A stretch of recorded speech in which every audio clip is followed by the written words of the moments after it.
बिस्मिल्लाहिर्रहमानिर्रहीम। नाजरीन, हाजिर खिदमत है आपका मेज़बान अब्दुल कुद्दूस रावलपिंडी इस्लामाबाद की ताज़ा तरीन अपडेट्स के साथ।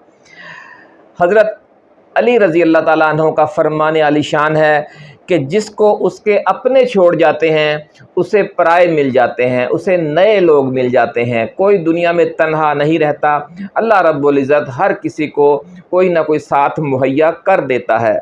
नाज़रीन, ये अजीम फरमान आपका हमें याद आया है आज जो पाकिस्तान के बड़े माया नाज एस्ट्रोलॉजिस्ट हैं डॉक्टर उमर फ़ारूक, उनकी ये एक पेशगोई है, नई पेशगोई आई है।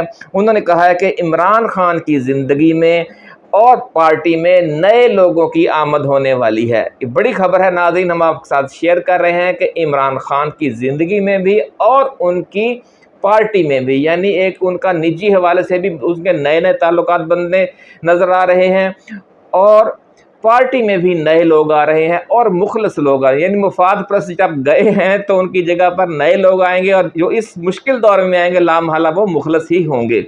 इसके बाद उन्होंने जो 10 साल के लिए कप्तान के दोबारा वज़ीर आज़म पाकिस्तान बनने की पेशगोई की है, ये क्या मामला है और इसकी जो तफसील है वो आज की इस वीडियो का एक ख़ास इवेंट है, वो हम आपके साथ शेयर करेंगे कि ये 10 साल के लिए वजारत उज़्मा मिलने से पहले ये जो 1 साल आजमाइश का आया है, इन दोनों का आपस में क्या कनेक्शन है, इस हवाले से भी खसूसी बात करेंगे। और तीसरी जो नाज़रीन जो पेशगोई है डॉक्टर उमर फ़ारूक की, जो मारूफ एस्ट्रोलॉजिस्ट हैं, उनका ये कहना है कि ख़ान की मुश्किलात ख़त्म होने और एक नए अच्छे दौर का आगाज़ होने में अब सिर्फ 3 दिन रह गए हैं। सिर्फ 72 घंटे नाज़रीन, जो एक मिसाल है, बहुत मुश्किल सूरत हाल बनी पड़ी है उसमें। और ये जो हबस है, इतना हबस है, सियासी हबस आप कह सकते हैं कि सांस लेना दुश्वार हो रहा है, उसमें ख़त्म होने में उसके ख़ात्मे के आगाज़ में अब सिर्फ 72 घंटे रह गए हैं। थोड़ा सा सब्र और इंशाअल्लाह अज़ीज़ आपको एक बदला हुआ मंजरनामा मिलेगा, सियासी हवाले से भी और हुकूमती हवाले से भी। कप्तान ने जो 10 साल के लिए पेशगोई की है, इसकी डिटेल अब हम आपको बयान करते हैं, लेकिन इससे पहले हम नए आने वाले दोस्तों से गुजारिश करेंगे कि वो इस चैनल को सब्सक्राइब करके बेल आइकन दबा दें ताकि हमारी नई आने वाली वीडियोस आपको बर वक्त मिलती रहें। नाजरीन, अल्लाह रब्बुल इज़्ज़त का दस्तूर है कि जब वो किसी को तरक्की देना चाहता है तो उस पर ज़बरदस्त दुश्मन मुसल्लत कर देता है। ये एक अल्लाह का दस्तूर है, कानून फितरत है और इसमें कभी कोई तब्दीली नहीं होती। इसलिए आपने देखा होगा कि जो बड़े बड़े उल अज़म अंबिया कराम हैं, पैगंबर हैं, उन पर भी बड़े बड़े जालिम और जाबर हुक्मरान मुसल्लत किए गए। अपने अपने मुल्कों की जो इस्टेब्लिशमेंट थी खौफनाक किस्म की, उसका ऐसा जबर है कि जैसे आपने देखा कि हज़रत मूसा अलैहिस्सलाम की तो पैदाइश से पहले ही जबर की इंतहा हो गई थी कि उस फ़िरौन को ख्वाब में दिखा दिया गया था कि एक बच्चा बनी इसराइल में पैदा होगा और वो तुम्हारी हुकूमत के ख़ात्मे का बायस बनेगा। और वो इतना जालिम और जाबर घराना था, ऐसी जालिम इस्टेब्लिशमेंट थी कि उसने फ़ैसला कर लिया कि बनी इसराइल के यहाँ पैदा होने वाले तमाम लड़कों को कत्ल कर दिया जाए। तो इतने खौफनाक जुल्म और जबर में हज़रत मूसा अलैहिस्सलाम को पैदा फरमाया गया अल्लाह रब्बुल इज़्ज़त की तरफ से, और फिर उसी फ़िरऔन के घर में उसकी परवरिश की गई। देखें अल्लाह रब्बुल इज़्ज़त के काम देखें। लेकिन फिर उसमें उन पर ऐसी आजमाइशें आईं, आपके सामने है। और आखिरी आजमाइश ये थी कि पीछे फ़िरऔन था और उसका लश्कर था और सामने बहीरा कुलज़म, जिसे बहीरा अहमर भी के समंदर था।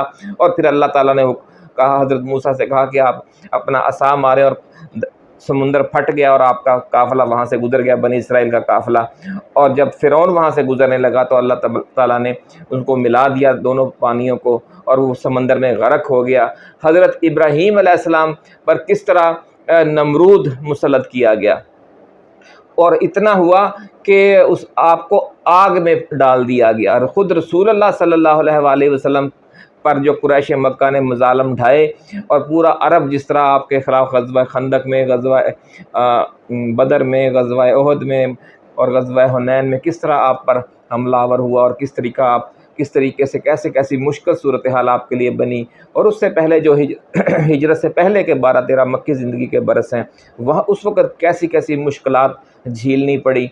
تو جب اللہ تعالیٰ کے جو پیغمبر ہیں، انبیاء کرام ہیں، انہیں اتنی مشکلات جھیلنی پڑ سکتی ہیں اور پڑی ہیں ایک بڑا منصب سنبھالنے سے پہلے، تو باقی جو دنیا ہے وہ اس قانون سے کس طرح الگ ہو سکتی ہے؟ اس لیے صرف یہ انبیاء کرام کے حوالے سے نہیں، یہ ایک دستور ہے اللہ رب العزت کا کہ باقی جو دنیا کا سسٹم ہے اس میں بھی سیاسی و حکومتی حوالے سے بھی اور دیگر بہت سے حوالوں سے بھی جن لوگوں کو اللہ رب العزت یا جن قوموں کو اللہ رب العزت ترقی دینا چاہتا ہے ان پر زبردست دشمن مسلط کر دیتا ہے۔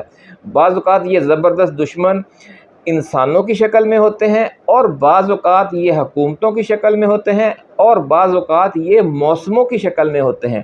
آپ دیکھیں کہ جو قومیں دشوار گزار موسموں میں رہتی ہیں انہوں نے زیادہ ترقی کی ہے، جو برفانی علاقوں میں رہتی ہیں، سمندروں میں ایک جزیروں میں رہتی ہیں، صدیوں سے رہتی رہی ہیں، ہزاروں سال سے، وہ زیادہ ترقی یافتہ۔ ہم دیکھیں کہ جو برطانیہ ہے اور جو جاپان ہے، دونوں چھوٹے چھوٹے جزیرے ہیں اور چاروں طرف ان کے سمندر ہے، تو لیکن سب سے زیادہ دنیا میں وہ ٹیکنالوجی میں ہر حوالے سے انہوں نے بہت ترقی کی اور دنیا پر حکومتیں کی بڑے بڑے علاقوں میں۔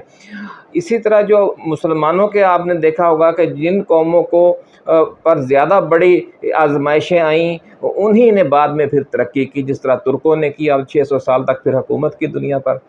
یہی حال دیگر اقوام کا ہے۔ تو عمران خان پر اگر یہ مشکل وقت ہے، پی ٹی آئی پر اگر یہ مشکل وقت ہے، تو اس میں گھبرانے والی بات نہیں ہے۔ خان بھی کہتا تھا کہ آپ نے گھبرانا نہیں ہے، کافی عرصہ ہو گیا انہوں نے یہ کہنا بند کیا ہوا ہے کیونکہ صورتحال خاصی سخت تھی۔ لیکن ایسی آزمائشیں جو ہیں، جس طرح کہتے ہیں نا سونا آگ میں تپ کر کندن بن جاتا ہے، تو ایسی آزمائشیں اب پی ٹی آئی کو اور خان کو کندن بنا رہی ہیں۔ آپ خود سوچ سکتے ہیں کہ اگر یہ آزمائش 1 سال کی نہ آتی اور خان ایک طویل عرصے تک حکومت کرتا تو اس حکومت کے ثمرات ویسے نہیں ہونے تھے جیسے اب ہوں گے۔ اگر اب اسے 10 سال کے لیے حکومت دی جائے گی تو اس کا حکومت کرنے کا انداز اور اس کا پاکستان کو اور پاکستانی قوم کو اور پاکستانی فوج کو جو فائدہ ہوگا وہ بہت زیادہ ایک بدلا ہوا فائدہ ہوگا اور ایک انقلابی صورتحال پیدا ہوگی، کیونکہ اب آج کا خان وہ نہیں ہے جو آج سے 1-2 سال پہلے تھا۔ آپ دیکھیں کہ 3.5 سال کا جو سابقہ دور ہے وہ تو مفاد پرستوں میں خان گھرا ہوا ہے، مافیاز میں گھرا ہوا ہے، الیکٹیبلز میں گھرا ہوا ہے، اور اس کے جو حکومت ہے اس کا زیادہ بینیفیشری ملک و قوم کو بھی یقیناً فائدہ ہوا، عوام کو بھی فائدہ ہوا، لیکن بہت بڑا بینیفیشری یہ مفاد پرست طبقہ تھا جو اب اسے چھوڑ کر چلا گیا ہے۔ تو وہ اب چلا گیا ہے اور اس کی جگہ نئے لوگ آ جائیں گے۔ تو اس لیے جو 10 سال کی بات ہے، جس طرح سے ڈاکٹر عمر فاروق نے پیش گوئی کی ہے، اس سے پہلے یہ جو 1-2 سال کا جو پیریڈ آزمائش کا آیا ہے، اس کا ناظرین راز یہ ہے۔ یہ راز ہم نے آج آپ کے ساتھ شیئر کرنا تھا اور ساتھ یہ پیش گوئی بھی تو آپ کو مبارک ہو جو ڈاکٹر عمر فاروق نے کی ہے۔ تو انشاءاللہ العزیز ایسے ہی اچھوتے موضوعات کے ساتھ اور اچھوتے نکات کے ساتھ ہم دوبارہ بھی آپ کی خدمت میں حاضر ہوتے رہیں گے۔ نئی ویڈیو تک کے لیے اپنے میزبان عبدالقدوس کو اب اجازت دیجیے۔ آپ نے اپنا، اپنے دوستوں، اپنے رشتہ داروں اور گرد و نواح میں رہنے والے تمام اہل وطن کا بہت خیال رکھنا ہے۔ اللہ حافظ۔ پاکستان زندہ باد۔